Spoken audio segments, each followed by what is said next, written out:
Bon, mon Dali, Yes. plaisir de te recevoir sur Everisme TV. C'est un grand honneur pour moi aussi.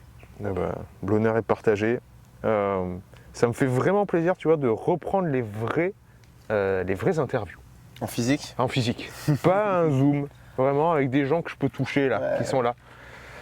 C'est assez royal. Alors déjà, ça c'est un bonheur, véritablement. Et puis c'est un double bonheur parce que c'est toi, parce que je te connais, parce que tu fais partie du CNH, et parce que triple effet qui se coule, t'es un jeune influenceur. Et ça me plaît énormément parce que c'est devenu un nouvel effet de mode. C'est devenu, c'est pas du tout péjoratif ce que je vais dire, c'est devenu quelque chose qui est dans le monde, là, maintenant, dans notre société, très important et très... voilà, tout le monde en parle. Qu'est-ce que c'est un influenceur? C'est devenu même le métier que veulent faire les plus jeunes, hein, devant footballeurs. Quoi, hein. 80% des Américains, je crois. Ouais, c'est assez fou, quoi. Hein. Raconte-nous comment ça t'est arrivé, et après on va vraiment parler dans le fond de tout ce que ça peut apporter. Ouais. Ok. Donc ouais, comme tu l'as dit, ça fait 2 ans maintenant que j'ai commencé les vidéos à créer du contenu sur Internet. En fait, de base, bon, je pense qu'il y avait évidemment ce conditionnement un peu parce que je l'ai fait, j'avais 18 ans, tu vois, et t'es attiré. T'es forcément un petit peu attiré par ça, attiré par la visibilité, la notoriété. Même si au départ, moi, j'y crois pas du tout, tu vois, que ça va marcher, que ça va commencer à faire des vues. Et d'ailleurs, au départ, ça ne fait pas de vues. Ouais, c'est ce que tu me racontais. Ouais, carrément. En commençant sur YouTube. Exactement. Parce que j'ai commencé donc il y a 2 ans sur YouTube avec des vidéos plutôt longues. Et mon objectif premier, c'était de partager ma découverte du développement personnel. Ok. Tu vois. Okay. Ouais. Tu découvrais, tu voulais, au fur et à mesure de ta découverte, le partager, quoi. Ouais, c'est exactement ça. Okay. J'ai découvert ce monde et pour moi, ça a été une révélation impressionnante, quoi. Okay. J'ai l'impression qu'il y a eu un vrai avant-après. Et tu sais, on prône beaucoup cette idée de sortir de sa zone de confort, ce genre de choses. Et pour moi, faire des vidéos, c'était un moyen extrêmement parlant de mettre en pratique tout ça. Okay. Et donc c'est pour ça également que j'ai commencé, parce que vraiment, ça me faisait extrêmement peur. D'accord, ok. Ouais. Ça, je ne savais pas. Ouais. C'est-à-dire que tu es parti vraiment, tu as dû lire quelque part que sortir de ta zone de confort, c'était bon pour soi. Tu t'es dit, moi, c'est la prise de parole qui me fait un petit peu peur et m'afficher sur les réseaux publiquement. Ouais, la prise de parole, pas forcément. C'est plus m'afficher et me confronter au regard des autres. Par rapport à ta propre image, etc. D'accord. Et donc, je te dis, je vais me mettre dans le mal. Je vais aller voir vraiment ce que ça peut m'apporter de volontairement, moi, d'aller. Exactement. J'ai envie de dire dans le froid, mais pas dans le froid, mais on voit qu'il y a la même chose. Ça marche dans l'inconfort. Ok. En plus, il y a eu une vraie rupture entre ma personnalité et la personne que j'étais avec mes amis. Et cette personne devient un peu schizophrène, hein. Un petit peu, ouais. Et puis c'est surtout que c'était le confinement.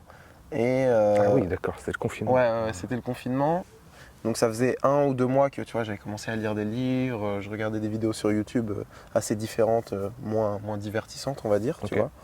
Et contrairement où avec mes potes, tu sors, voilà, beaucoup de sorties, beaucoup de, je sais pas, moi je m'intéressais vachement à la mode, tu vois, ce genre de choses, quoi. Ok.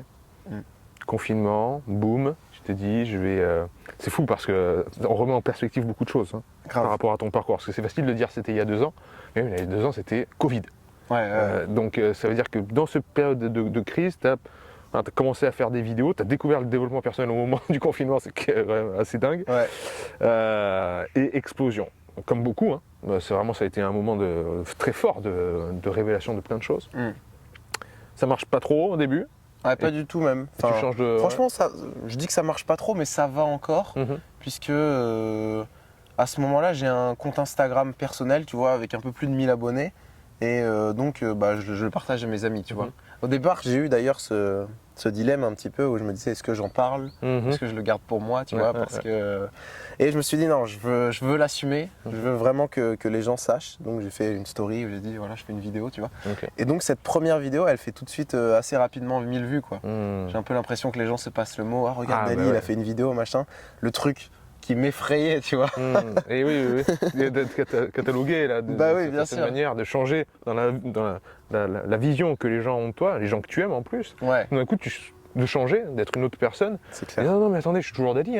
Attendez, ne changeons pas ce qui va bien, quoi. C'est-à-dire notre relationnel. Et ça, je comprends bien, hein, c'est pas facile. Puisqu'on parle beaucoup de... Quand on veut se changer, il faut se tuer soi-même, comme on disait, il faut se tuer son ancienne identité, etc. Mais quand on ne veut pas changer, et qu'on commence à faire des nouvelles choses, on n'a pas envie que le regard des autres, qu'on aime surtout, change sur nous. C'est pas facile ça à aborder et à accepter. Donc bravo. Bravo d'avoir continué, parce que si tu es toujours là, c'est que tu as continué, donc c'est que ça a plutôt été bénéfique tout ça. Ouais. Et donc pour revenir un peu sur le parcours, j'ai fait donc 6 premiers mois de YouTube à fond avec un rythme de quasiment une vidéo par semaine. Et je suis arrivé à un peu plus de 1000 abonnés, donc une croissance relativement légère, mais quand même une petite croissance, tu vois. Et j'ai entendu parler des vidéos courtes, et notamment de TikTok. Et j'ai vu une opportunité et je l'ai saisie, quoi. Et depuis, en fait, au départ, j'alternais les deux, contenu court et contenu long, mais au vu des résultats que le contenu court m'apportait, j'ai petit à petit délaissé le contenu long. Est-ce que tu as parlé tout de suite de... J'ai découvert le développement personnel, j'ai commencé à le transmettre. Ouais, il y a eu quand même une phase de mise en pratique dans ma vie, où j'ai commencé un peu la musculation au poids de corps, tu vois, la calisthénie. J'ai lu mes premiers bouquins, alors que vraiment l'école m'en avait fortement dégoûté. Et il y a eu d'autres trucs comme ça, et en fait ça m'a fait tellement de bien et ça m'a tellement apporté que j'ai eu ce besoin vraiment de transmettre et de dire aux gens, mais en fait vous vous rendez pas compte, c'est extraordinaire ce truc. Et voilà quoi. C'est vrai qu'on sent ton enthousiasme dans tes vidéos tout de suite, quoi. C'est ça, je pense, qui doit appeler, qui doit plaire à la plupart des gens qui te suivent. C'est cette sincérité déjà, on sent que c'est vraiment toi, on sent que vraiment que ce qui sort de ta bouche, c'est vraiment ton vécu, et le fait que ce soit enthousiasmant, quoi. Tu as dû sans doute te rendre compte, ou je sais pas si tu l'as conscientisé, à quel point la transmission, on en parlait beaucoup dans le cours de ce matin, le fait même de transmettre est quelque chose en soi de très nourrissant. C'est-à-dire, certes, tu as une information, mais quand tu vas la restituer à quelqu'un d'autre, l'information, elle va encore évoluer parce que tu es en train de la transmettre et de la restituer. Et ce qui va te reboucler sur toi, donc tous ces phénomènes récursifs, le retour de la personne, te voir toi en train de le faire et en train de le dire, te réapprend encore de nouvelles choses. Tu l'as senti ça? Tu t'es dit, ok, certes, j'ai appris des choses dans ma lecture de développement personnel, je le transmets, mais le fait de le transmettre me renvoie encore à autre chose. Déjà, dans la transmission, ce que j'aimais beaucoup, moi, c'était en fait, cette force, tu vois, à appréhender et à comprendre davantage la notion. Alors, je pense que le fait de transmettre, c'est surtout par rapport au feedback que me donnaient les gens, que là, ça a fait évoluer ma perception de la chose, tu vois. Et puis après, il y a aussi beaucoup le temps qui joue, tu vois, et qui fait évoluer ta perspective. En vrai, il y a plein de trucs que j'ai partagés aujourd'hui avec lesquels aujourd'hui je suis en désaccord, tu vois. Bien sûr, c'est ça qui est beau. Ouais, carrément. Et ça, je pense que c'est surtout grâce à la pratique et grâce au temps qui a fait émerger des choses différentes. Mais je pense que c'est surtout le partage d'expériences d'autrui qui amène de nouveau et qui vient remettre en question ma perspective et peut-être qui vient modifier ce que j'avais au départ partagé, tu vois. Je sais pas si toi, t'as ça un petit peu ou pas aussi. Oui. Sans doute un petit peu.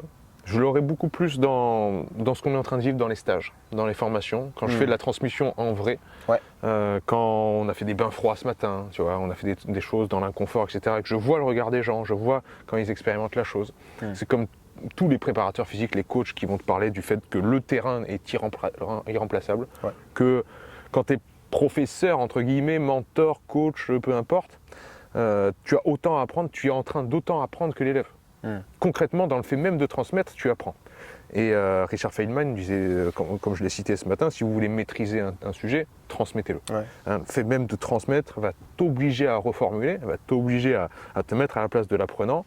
Et on avait une de tes camarades tout à l'heure qui nous partageait le fait que je lui avais imposé une lecture, elle avait complètement abandonné, c'était horrible pour elle, mais on lui a demandé de lui expliquer. Et là, elle s'est mise, oh punaise, il faut que je l'explique. Donc, elle a fait des schémas, elle s'est mise. La contrainte a fait que.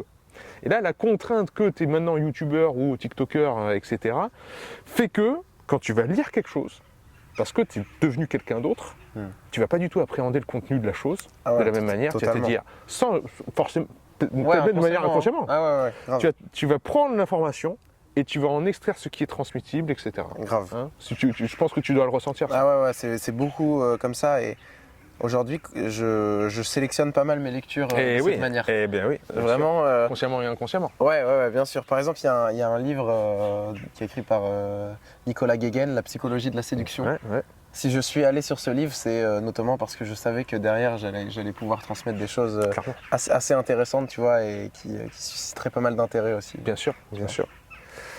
Alors, qu'est-ce que tu aurais à répondre, justement, à ce qu'on pourrait opposer à tout ça? Parce que pour moi, ça, c'est l'un des plus beaux côtés du partage qui est possible grâce à Internet, grâce au réseau, grâce à YouTube, grâce à toutes les plateformes de vidéo, parce que la vidéo, c'est un format super intéressant. Je sais aussi que tu fais des podcasts, on va en reparler. Le format audio est génial. Tout ce qu'on peut opposer à ouais, mais en fait, on se sent, on dit qu'on est connecté, mais on est déconnecté. À travers les écrans, c'est pas la vraie vie. Tout ce qu'on va dire de négatif par rapport à tout ça, qu'on se traîne. Et vraiment, il y a des arguments pour lesquels je suis d'accord. Vraiment, ça nous déconnecte de la vraie vie, là, de mettre les mains dans la terre. Il y a un très bon bouquin de Michel Desmurguet, je ne sais pas si tu as déjà entendu parler, La fabrique du crétin digital. Bien sûr. Bon, globalement, quand on lit ça, on n'a plus trop envie de faire de vidéos après. C'est un TikToker qui lit ça, donc ça nous prouve bien que les deux sont compatibles. Ouais, bien sûr. On peut peut-être essayer de bien faire les choses. Comment on pourrait bien faire les choses sur les réseaux? C'est une très bonne question qui est pas évidente. Parce qu'il y a deux volets. Il y a bien faire les choses sur les réseaux et bien consommer les réseaux. Ouais, carrément. Dis-nous déjà ton point de vue. Mon point de vue, je peux parler un petit peu de mon expérience. Ouais. Je pense que à partir du moment où on a une balance équilibrée, par exemple, entre création et consommation, c'est peut-être intéressant, tu vois. J'essaye personnellement au maximum, au minimum donc de consommer, tu vois, des vidéos, même si quand j'en consomme et quand je regarde, par exemple les tiennes, ça m'apporte beaucoup, tu vois, et je trouve ça très intéressant. En fait, je pense que... C'est gentil, tu dis ça parce que je suis là. Non, mais je pense que si on met un petit peu une sorte de pratique délibérée dans notre consommation, là, ça devient intéressant, tu vois. T'as envie de nous dire que c'est un peu comme la bouffe. Ouais, exactement. Si vous mangez qualitatif et pas quantitatif, déjà, vous allez éviter 90% des erreurs. C'est clair. Et puis surtout, dans la conscience, c'est-à-dire que moi, j'aime bien, par exemple, mettre dans mon emploi du temps, même si je procède plus vraiment par créneau horaire, etc., tu vois, c'est beaucoup moins rigide, mais voilà, à cette période à peu près, en fin de soirée, je me dédie un temps de consommation de contenu et je vais prendre des notes sur celui-ci parce que j'ai envie d'absorber de la connaissance et de l'information, tu vois. Et je pense, surtout le gros problème aujourd'hui, notamment des contenus courts, tu vois, c'est que, je sais pas quoi faire, je vais occuper mon temps, tu vois. Et donc je vais me divertir et là je vais consommer du contenu et en fait peu importe ce qui tombe, là c'était vraiment très émotif, très primaire et tu vas regarder ce qui va attirer ton attention, tu vois. Et ce côté de consommation et des écrans qui est vraiment prononcé aujourd'hui, ça je pense qu'on peut lui faire beaucoup de reproches, tu vois. Mais par contre cette consommation qui est un peu plus consciente, tu vois, et peut-être aussi un peu plus profonde, là moi je la trouve géniale en fait. Et sans ça, si je reprends mon exemple, jamais j'aurais découvert, encore une fois, le développement personnel, même si ce terme est assez connoté péjorativement. Un petit peu, ce qui est dommage parce qu'il n'arrête jamais, la vie c'est un développement personnel, mais c'est sûr qu'il y a beaucoup de connotations derrière. Ce que tu es en train de nous dire, c'est qu'il faut remettre de la sagesse et de la conscience dans une disponibilité qui n'a jamais été autant là. Là où avant l'information était contenue dans les livres et il fallait vraiment aller dans un lieu précis pour choper l'information. Bon, on pouvait avoir quelques livres à la maison, mais sinon c'était les bibliothèques, sinon c'était les prêtres qui faisaient l'école, l'église qui dispensait le savoir, entre guillemets. Et nous après, d'avoir un esprit critique, etc. De nos jours, l'information est partout, donc elle est disponible à 100%, plus ou moins. Dans ça, il y a vraiment moyen de se faire sa propre éducation, comme disait Steve Jobs ou Elon Musk, ils disent voilà, vous avez l'information qui est là. Vous pouvez faire votre éducation sur Internet tout seul, en autodidacte. C'est clair. Mais punaise, qu'est-ce que ça demande comme assise Et discipline, de ne pas aller voir ailleurs, de ne pas avoir une distraction, etc., trop excessive. Parce que, en effet, le champ des possibles est totalement ouvert. Et donc, on peut trouver, il y a à boire et à manger, comme on dit, et on peut s'y perdre. Et bon, je pense que, tu vas me donner ton avis, mais on va arriver à un point où faire les choses consciemment et avec sagesse va devenir la nouvelle norme. C'est-à-dire que là, je pense qu'on est arrivé très très bas dans le truc du tout et n'importe quoi, on met tout dans ce fourre-tout qui est la société de l'information qui vient d'apparaître. Et que avant de toucher le fond, là, le truc qui sert plus à rien, on va avoir une émergence de beaucoup plus de gens comme toi et moi qui, quand on va sur internet ou quoi, on sait consciemment ce qu'on va chercher. Comme une bibliothèque de consommation, ce qui va permettre aussi de nourrir les moments. Voilà, on est dans pleine nature, on n'a aucun portable ou quoi, couper des réseaux, et on va savourer aussi cet autre aspect. En vrai, j'aimerais partager ton point de vue, mais du mien, j'ai pas l'impression qu'on tend encore vers ça. Je pense que c'est peut-être un petit peu biaisé par rapport à l'environnement dans lequel tu baignes peut-être, où il y a des gens au CNH qui commencent à faire des podcasts, etc. Mais j'ai quand même l'impression que ça reste assez minoritaire pour me confronter, par exemple, aux jeunes qui ont 20 ans, qui ont mon âge, et régulièrement de voir que, en fait, nous, on évolue, le contenu qu'on consomme est de plus en plus intéressant, on a l'impression qu'il y a ça autour. Et en fait, quand on retourne avec des étudiants normaux, par exemple, pour mon cas, j'ai l'impression qu'on en est encore un peu loin. En fait, quand j'ai dit ça va changer, je pense qu'on ne le verra pas de notre vivant, et même nos enfants ne le verront pas. Voilà, c'est juste qu'on est au départ, en fait tu le vois à un niveau personnel. Peut-être que tu es trop jeune pour avoir connu un moment très difficile dans ta vie, mais quand tu es dans une spirale infernale, et que tu sombres vraiment dans ta vie, tu vas te réveiller avant de toucher le fond. Mais juste avant, tu sais, tu es presque au fond, là, tu es presque du brûlement végétatif, comme dirait le sergent Hartman dans Full Metal Jacket. Tu es presque au fond, tu es presque la lie de l'humanité, au bout du rouleau. Mais juste avant de toucher le fond, c'est là que tu dis, bon, il faut que je change, parce que ça va plus rien ne va. Et là, tu remontes la pente, tu commences à remonter la pente. Et je pense en fait qu'on s'approche petit à petit, l'échelle de temps, et ça compte en plusieurs dizaines d'années sans doute. Et que la transition va être douce en fait. Petit à petit, on va remonter vers une société où la base, la norme en fait, ce sera consommer les choses de manière intelligente et sage. Que ce soit de la nourriture ou autre chose. C'est-à-dire, ils nous regarderont dans le rétroviseur et dire mais ils mangeaient fast-food, mais quelle histoire. Ils utilisaient du plastique, mais quelle histoire. Ils polluaient comme ça, mais pourquoi tu vois. Et sans que ça ne disparaisse. Ça va continuer les consommations un peu crétines et pas sages, comme on pourrait dire. Mais la nouvelle norme va sans doute être quelqu'un de plus conscient.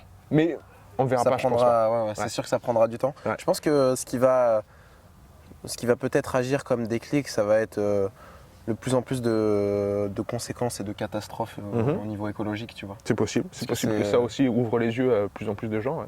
Tu le sais bien autant que moi, peut-être, c'est que à partir du moment où on n'est pas vraiment conscient et on n'est pas en lien direct avec les conséquences de nos actes, c'est difficile pour le cerveau de procéder et d'agir différemment. Aujourd'hui, on pollue beaucoup, on fait pas mal de choses qui nuisent à l'environnement. Tant qu'on le voit pas. Et pour le moment, les retours sont assez minimes, même si j'ai l'impression qu'ils sont de plus en plus conséquents. Et ça devrait pencher fortement. Tu vois. Bien sûr. On les a vus dans les dernières crises qu'on a traversées, que ce soit Covid, essence, tout d'un coup, pénurie, ce genre de choses. Quand elle est là, la crise, on s'adapte. Et tant qu'elle n'est pas là, comme tu viens de le dire, tant que c'est pas sur le pied de notre porte, on ne s'adapte pas. Donc c'est inutile de se dire, on va jamais changer, ça changera jamais. Regardez la spirale infernale, ça va continuer. Non, parce que quand vous allez être en bas, vous allez remonter. Vous n'allez pas rester en bas. Tu vois ce que je veux dire. Donc le rebond, on ne peut pas l'anticiper. Et c'est difficile d'imaginer l'anticipation du rebond sans y être dans cette situation-là. Donc c'est pour ça que je reste optimiste, parce que c'est facile d'être pessimiste. C'est facile de dire, bon, tout va partir à volo, vous voyez bien dans la direction dans laquelle on va. Je pense qu'un pessimiste, il répondrait c'est facile d'être optimiste. Et voilà, c'est ça. C'est facile de dire que tout va s'arranger, les doigts dans le nez.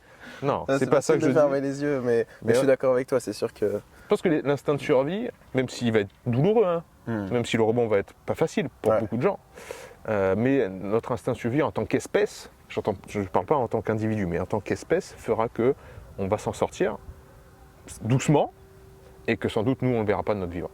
Voilà. Mais on va aller sans doute vers du mieux. Voilà, c'est un truc que j'espère. Revenons-en à nos réseaux sociaux, parce que je t'ai pas oublié, espèce de TikToker. Tout sauf ça. Tout sauf ça. M'appeler un TikToker. C'est clair, c'est l'insulte ultime. Non, c'est pas une insulte, c'est que je te définis comme étant Dali, pas du tout comme étant un TikToker. Je comprends totalement. Mais voilà, blague à part, on a parlé de l'importance de transmettre. Ouais. Est-ce que tu penses que cet outil qui est Internet, les réseaux, la méthode de partage audio, vidéo, écrit, etc., tout un chacun devrait se l'approprier? Parce qu'il y a beaucoup de gens finalement qui ne font que consommer. Ouais, même je pense que c'est la très très très grande majorité. Oui. Est-ce que c'est un outil qui va aider le développement personnel, qui peut aider le développement personnel? Et si oui, quelle est la bonne manière de faire? Tu as dit tout à l'heure, le consommateur il devrait être un peu plus conscient. Est-ce que le rédacteur, celui qui donne, ou celui qui crée, lui aussi, il pourrait le faire de manière consciente, même si c'est pas beaucoup, sans contrainte de 1 fois par semaine, etc. Je pense déjà qu'il n'y a pas de, et ça c'est notamment toi qui me l'as appris, il n'y a pas de bonne manière de consommer, tu vois. Il n'y a pas de bon ou de mauvais, il n'y a que du juste, tu vois. Et pour les jeunes générations, tu vois, je pense que cette transition, elle peut être un petit peu trop brutale de bon bah voilà, globalement je passe mes journées à me divertir, à aller sur YouTube, à regarder des séries et tout. Et là, toi tu me passes un livre, bon bah il y a du papier, de l'encre, c'est tout, tu vois. Et le niveau de contraste est un peu trop important et trop brutal, tu vois. Et c'est là peut-être où cette transition vidéo avec du contenu un petit peu plus éducatif, mais qui reste pour le coup toujours un peu dynamique, peut être une première porte d'entrée vers ce monde, comme ça a été en fait, mine de rien, le cas pour moi, tu vois. Avant de commencer à lire des livres, j'ai vu des vidéos sur le sujet. C'est vrai que c'est un super médium. Et qui m'ont donné envie par la suite de lire des livres. Et après, aujourd'hui, l'équilibre pour ma part de consommation, il est un peu plus différent. Je dirais que je suis à 80% de livres, tu vois, pour 20% de contenu vidéo. Et il tend à rester à peu près dans cette dimension, tu vois, parce que ça me convient. Libre à chacun de gérer comme il faut son équilibre. Même si je pense que c'est quand même important d'avoir un côté un petit peu lecture et moins audiovisuel, parce que, tu vois, il en parlait aussi, Michel Desmurger, de ce principe de déficit vidéo, qui met en évidence que la transmission est moins, la compréhension est moins forte lorsque on a par exemple un professeur qui a une vidéo, qui transmet une notion par vidéo plutôt qu'en physique. On se rend compte que les élèves au final ont un taux de rétention et de compréhension qui est moins important. Tu as le sensorimoteur qui est beaucoup plus actif. Exactement. Donc voilà, c'est pour ça que la vidéo et tous les contenus qui sont audiovisuels sont intéressants, mais qui, à mon avis, ne devrait pas être la seule source de... Oui, bien sûr, ils viennent se rajouter à quelque chose.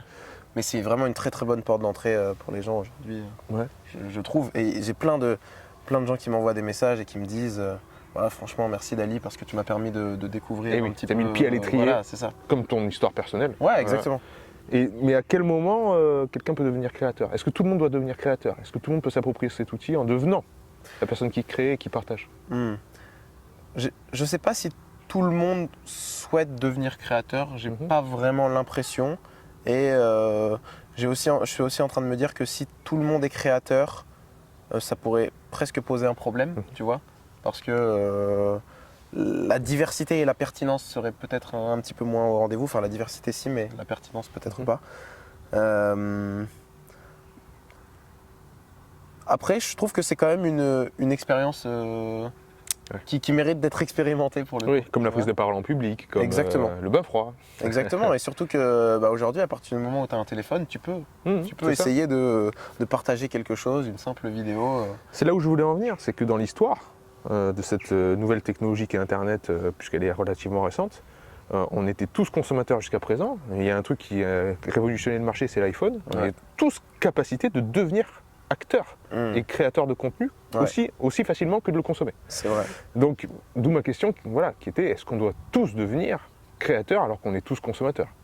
En tout cas, je pense qu'on doit tous retrouver un petit peu, être moins dans la passivité et peut-être plus dans l'actif, tu vois. Pour certains, ça va être le repartage sur les réseaux sociaux, et pour d'autres, ils vont le faire simplement, tu vois, avec leur entourage, dans leur quotidien, et ça leur va très bien, tu vois. Je sais que par exemple, ma mère, je l'encourage un petit peu à faire des vidéos, tu vois, parce que je pense qu'elle aurait des choses à partager. D'ailleurs, mon petit travail de lecture que j'ai fait, parce qu'en fait, au CNH, on a eu un petit devoir maison. Et moi, je suis tombé sur le livre de Tim Ferriss, La tribu des mentors. Et du coup, j'ai fait un podcast avec ma maman. C'est pas vrai. Si, je t'assure. C'est pas Mais tu sais, vrai, ça, c'est surtout Nomad Slim qui m'a donné envie de faire ça. Oui, j'allais te le dire. J'ai trouvé ça trop drôle. Tu sais quoi, on a fait un podcast avec Slim sur ça. Quand on était à Tokyo. Je l'ai écouté. Ah, ok. Mais je l'ai écouté, c'est pour ça que j'ai eu l'envie. D'accord. Oui, je t'ai dit, j'ai écouté. Excellent. Et pour elle, c'était difficile de se mettre devant la caméra. À quel âge ta maman? Elle a 52. Ouais, c'est un peu la génération en dessous de la mienne, mais c'est une génération qui n'a pas grandi avec Internet. Ouais, pas du tout. Et donc pour elle, c'était très difficile, c'était un effort important. Elle l'a fait et j'ai pas forcément l'impression qu'elle a envie de le refaire. Tu vois. Mais pour autant, en ce moment, elle lit des trucs et bah derrière, après, elle me les repartage, etc. Tu vois. Donc tu as peut-être semé une graine qui va émerger d'une autre manière. Ouais, voilà, exactement. En fait, c'est plutôt ce truc de passif-actif. Tu vois. C'est ça. Et pour moi, j'ai l'impression que je suis actif lorsque je fais des vidéos et je repartage. D'autres personnes vont le trouver autrement. Oui, en le partageant avec son voisin et voilà, discussion du comptoir en buvant un café le matin, c'est exactement ça. Ouais, passif-actif. Il y a une oxymore que j'aime bien, c'est le célèbre inconnu. Tu vois. Et aujourd'hui, dans l'esprit collectif, être célèbre, tu vois, c'est surtout sur les réseaux sociaux, avoir de la visibilité, passer à la télé, etc. Mais en fait, aujourd'hui, il y a plein de gens qui sont célèbres et en même temps inconnus, dans le sens où ils sont célèbres de leur entourage, de leur famille, etc. Mais pour autant, ils sont inconnus du reste du monde. Et pour certaines personnes, c'est largement suffisant d'être célèbre auprès de ces gens-là et il n'y a pas besoin de plus, tu vois.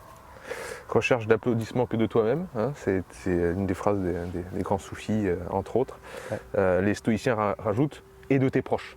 C'est-à-dire vraiment des gens ton petit cercle, quoi. Et ça, c'est vrai que ça en fait, il n'y a que ça qui compte et on va se la faire à l'envers. C'est-à-dire que à partir du moment où tu es célèbre, toi tu connais bien ça, moi aussi j'ai une petite visibilité, tu crées des contenus pour ça, etc. Mais si dans ton petit cercle, dans ta vie, ta maman ou un autre, vous vous disputez, il y a un truc qui ne va pas, mais je peux te dire que tout le reste ne compte pas. Ah oui. Alors là, moi ça me scie les jambes, tu vois, il n'y a rien de plus important. Je m'engueule avec ma mère, mon frère, ma soeur, etc. Mais c'est terrible, quoi. Et donc ça nous prouve bien que ce qui se passe dans le petit cercle, c'est bien plus important que le commentaire d'un troll sur Internet. C'est même si j'ai une importance qui est incommensurable, c'est la différence entre cette pousse d'herbe et la montagne qui nous entoure, quoi. C'est vraiment incomparable. D'où l'importance de cet anonyme qui est célèbre en fait autour de lui. Et même, ça encore une fois, c'est une phrase très stoïcienne, mais c'est même si ça avait révolutionné la vie d'une personne, si tu as apporté, si tu as fait du bien à une personne, ça suffit. C'est déjà énorme. Bon mon Dali, conclusion de l'histoire, les réseaux sociaux, les écrans, ça peut nous apporter. Ça peut être un outil en 2023. Un outil formidable à consommer avec modération. Avec modération, sagesse. À créer aussi avec modération et sagesse. Mettre de l'intention, mettre vraiment... on a pratiqué le froid aujourd'hui où il y avait vraiment ce truc de l'intention avant l'acte. C'est ça. Et comme je t'avais posé la question, tu vois, sur cette expérience avec des souris qui montrait que c'était important de faire quelque chose parce qu'on avait vraiment envie de le faire. Donc ça vient de la volonté comparé à une souris qu'on force à courir par exemple, qui là tout d'un coup a des marqueurs biologiques qui s'effondrent. C'est ça, exactement, parce qu'elle est contrainte à l'autre souris qui elle court quand elle a envie. Voilà, c'est un petit peu la même chose, quoi. Soyez acteur. Vivez votre propre vie. Ça aussi, c'est souvent écrit sur les panneaux de Tim Ferriss.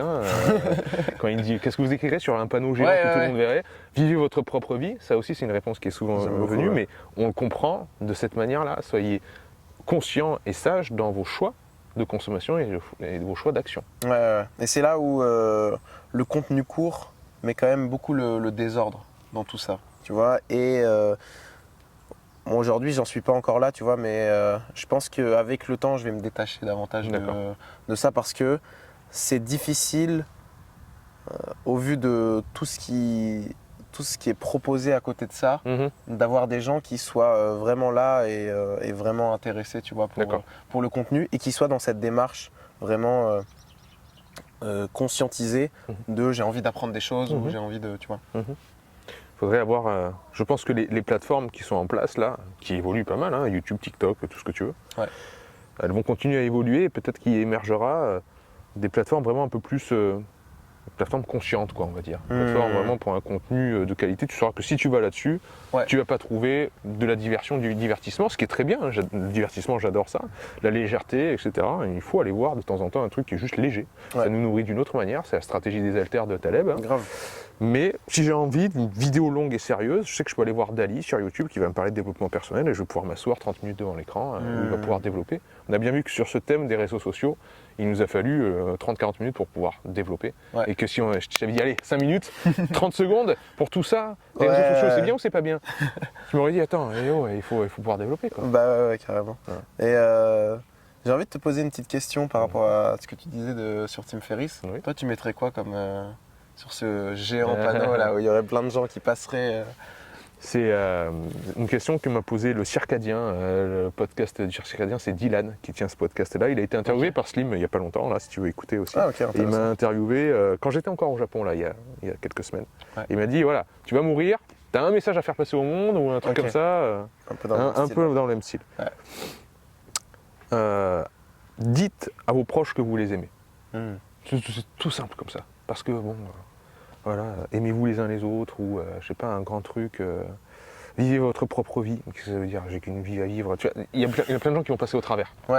Moi, ça manque de pratique, mine de rien. Voilà, moi j'ai une pratique, un truc actionnable là. Elle dit, au fait, vous avez dit à votre mère, à votre père que vous les aimez parce que voilà, moi j'ai perdu mon papa quand j'avais 25 ans et je raconte souvent que c'est une épreuve qui m'a construit.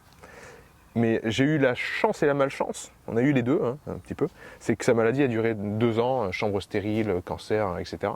Donc on a eu 2 ans d'épreuve où on savait que, on espérait toujours qu'il allait s'en sortir, mais on a eu pas mal de temps où on savait que c'était la fin. Et donc j'ai eu pas mal de temps pour lui dire à quel point je l'aimais, etc. Donc non seulement j'ai pu le faire, c'est un peu une chance, parce que parfois on perd un être cher, et on se dit, punaise, la dernière fois que je lui ai parlé, je l'ai engueulé, ou tu vois, on peut avoir des regrets par rapport à ça. Donc tant que vous avez encore le temps, faites-le.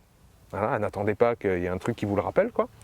Parce que autant c'est couperé et basta.